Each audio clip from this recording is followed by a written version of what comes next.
Chapter 11. Will we see you again soon, Peter? Anne Mary blinked. Across the dark room, she saw Ellen, too, peering into the narrow wooden box in surprise. There was no one in the casket at all. Instead, it seemed to be stuffed with folded blankets and articles of clothing. Peter began to lift the things out and distribute them to the silent people in the room. He handed heavy coats to the man and wife, and another to the old man with the beard. "It will be very cold," he murmured. "Put them on." He found a thick sweater for Mrs. Rosen and a woolen jacket for Ellen's father. After a moment of rummaging through the folded things, he found a smaller winter jacket and handed it to Ellen. Anne Mary watched as Ellen took the jacket in her arms and looked at it. It was patched and worn. It was true that there had been few clothes for anyone during the recent years, but still, Ellen's mother had always managed to make clothes for her daughter, often using old things that she was able to take apart and refashion it in a way that made them seem brand new. Never had Ellen wore anything so shabby and old. But she put it on, pulled it around her, and buttoned the mismatched buttons. Peter, his arms full of the odd pieces of clothing, looked toward the silent couple with the infant. "I'm sorry," he said to them. "There's nothing for the baby." "I'll find something," Mama said quickly. "The baby must be warm." She left the room and was back in a moment with Christy's thick red sweater. "Here," she said softly to the mother.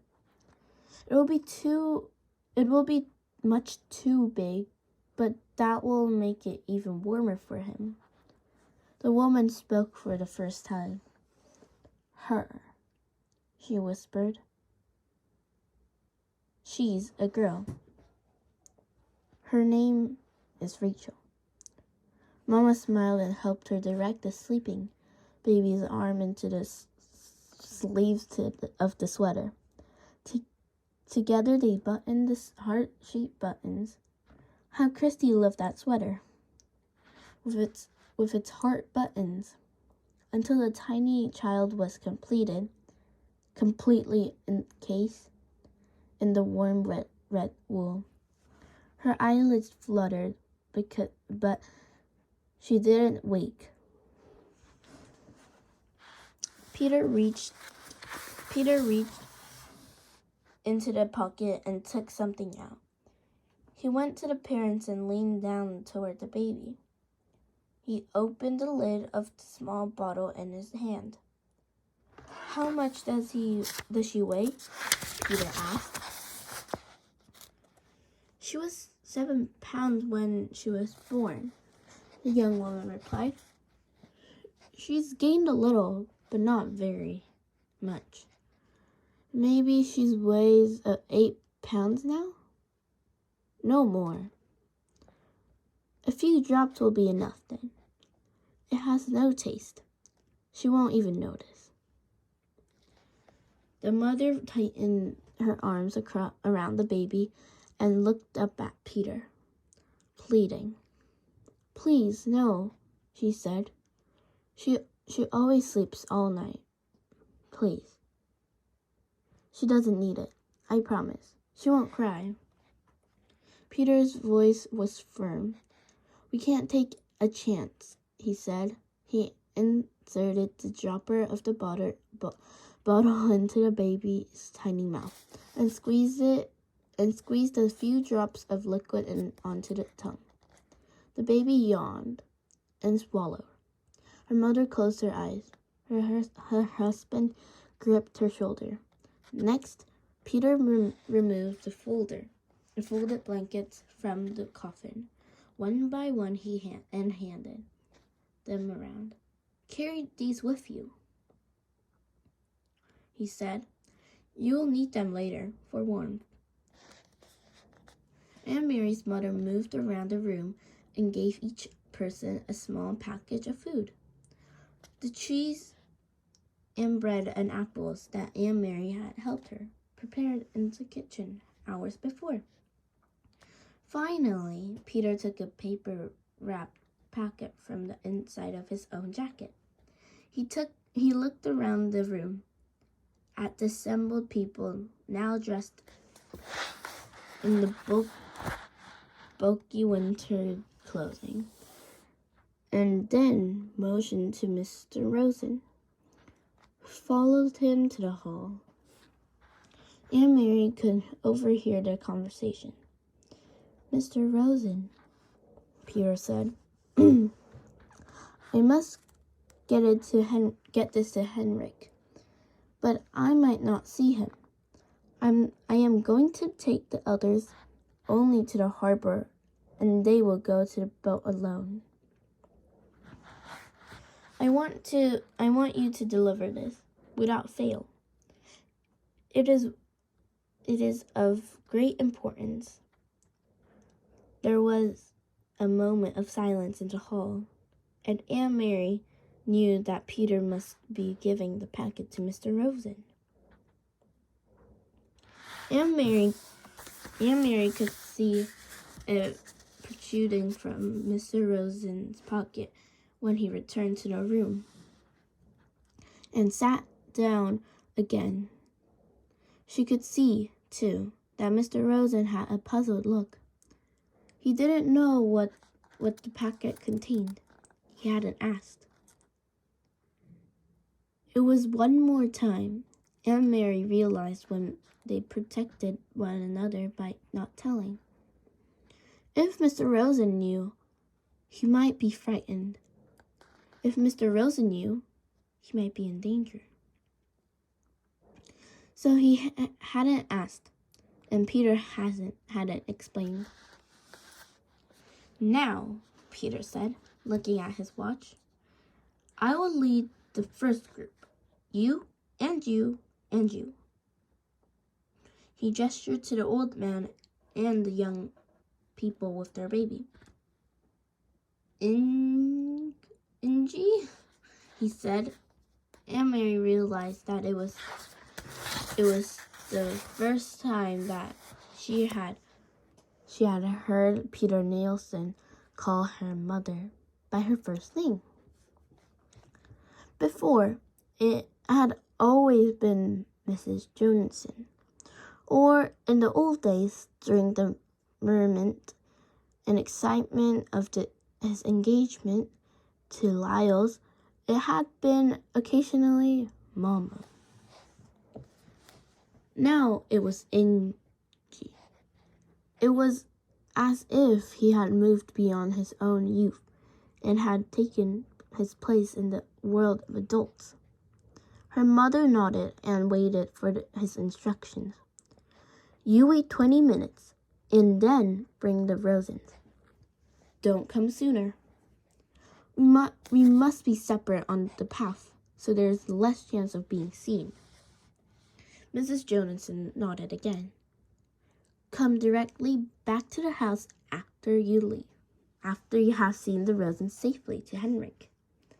Stay in the shadows. And on the back path, you know that, of course. By the time you get the Rosens to the boat," Peter went on, "it'll be gone.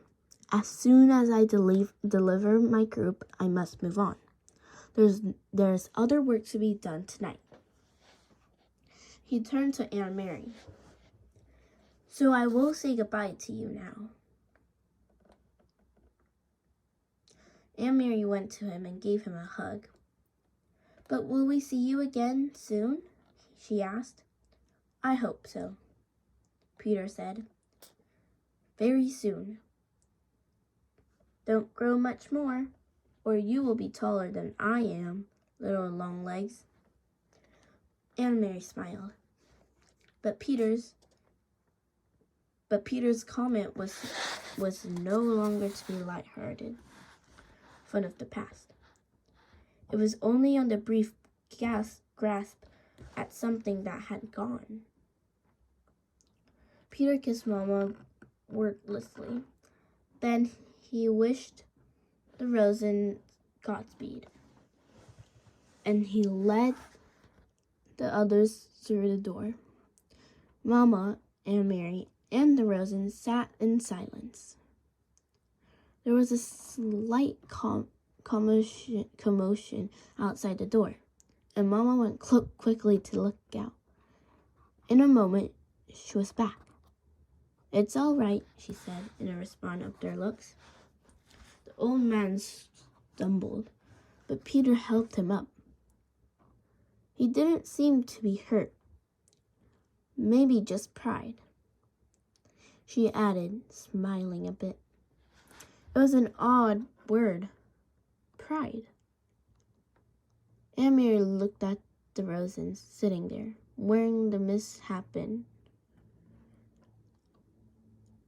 ill-fitting clothing, holding ragged blankets folded in their arms, their faces drawn and tired. She remembered the earlier, happy times. Mrs. Rosen, her hair neatly combed and covered, lighting the Sabbath candles, saying the ancient prayer, and Mr. Rosen, sitting in the big chair in the living room, studying his thick books, correcting papers, adjusting his glasses, looking up now and then to complain good-naturedly about the lack of decent light. She remembered Ellen in the school play, moving confidently across the stage, her gestures sure, her voice clear. All of those things, those sources of pride. The candlesticks, the books, and the daydreams of theater had been left behind in Copenhagen. They had nothing with them now. There was only the clothing of unknown people for warmth.